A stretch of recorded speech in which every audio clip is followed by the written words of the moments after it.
喂，你要不多的，这是他们写呗。ဒီနေ့ဘာရင်ချက်ဆိုင်ကောင်းလဲမသိဘူးငါဓာရက်ကလည်းလောက်အောင်မယ်ဘိုက်ကလည်းထွက်နေပြီဆိုတော့ဒါပေမဲ့ငါစားချင်တာကြက်စီထမင်းဆိုတော့ထွက်ရင်လည်းထွက်ပါစေတော့ဟာဒီနေ့ချက်စားလိုက်တော့မယ်ငါ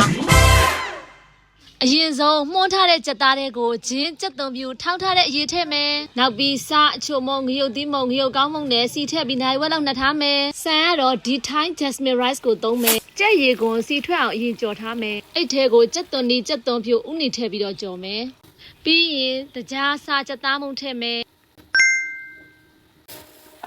ဆေးထားတဲ့ဆန်ကိုထည့်ပြီးတော့ခဏကြော်ထားလိုက်မယ်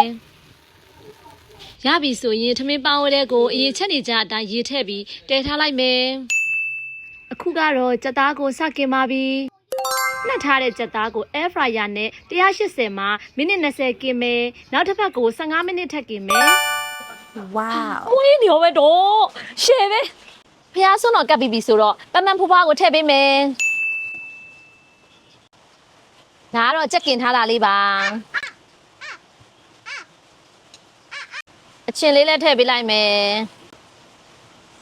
ဟဲ့လို့ပြီးသွားပြီဆိုတော့ဖူးဖူးဖွားဖွားတွေကိုတော့ပေးတော့မယ်